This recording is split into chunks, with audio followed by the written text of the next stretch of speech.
সফফাতের ৮৮ এবং ৮৯ নম্বর আয়াতে চমৎকার ভাবে তা উল্লেখ করেছেন।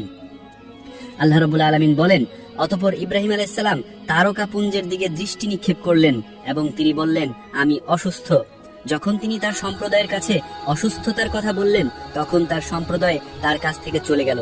প্রিয় দর্শক, অনেকের মনে হতে পারে হযরত ইব্রাহিম আলাইহিস সালাম তাদের কাছে মিথ্যা কথা বলেছিলেন, কিন্তু গভীর দৃষ্টিতে তাকালে ইব্রাহিম আলাইহিস সালামের এই কথাটি মিথ্যা ছিল না।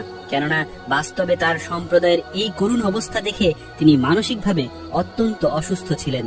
আর সেই মানসিক অসুস্থতার কথাই হযরত ইব্রাহিম আলাইহিস সালাম তার সম্প্রদায়ের কাছে ব্যক্ত করেছিলেন। অতঃপর যখন তার সম্প্রদায়ের লোকেরা সকলে মেলায় চলে গেল, তখন হযরত ইব্রাহিম আলাইহিস সালাম তার হাতে একটি কুঠার নিয়ে সেই মন্দিরে প্রবেশ করলেন। প্রবেশ করে তিনি দেখতে পেলেন অসংখ্য মূর্তি সাজানো রয়েছে, আর সেই মূর্তিগুলোর সামনে রাখা আছে হরেক রকমের খাবার।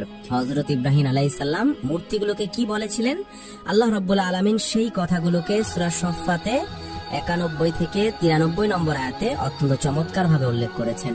আল্লাহ রাব্বুল আলামিন বলেন, অতঃপর হযরত ইব্রাহিম আলাইহিস সালাম মূর্তিগুলোকে বলল, তোমরা খাচ্ছ না কেন? তোমাদের কি হলো? তোমরা কথা বলছো না কেন?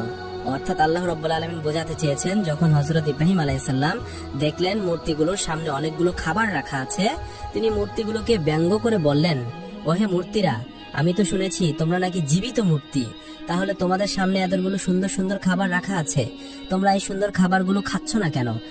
তোমাদের সামনে রাখা খাবারগুলি খাও, এগুলি তো নষ্ট হয়ে যাচ্ছে। কি হলো, তোমরা নড়াচড়া করছো না কেন? আমি যে এতগুলো কথা তোমাদেরকে বলছি, তোমরা কথাগুলোর উত্তর দিচ্ছ না কেন? হযরত ইব্রাহিম আলাইহিস সালাম ভালো করে জানতেন এই মূর্তিগুলোর কোনো প্রাণ নেই।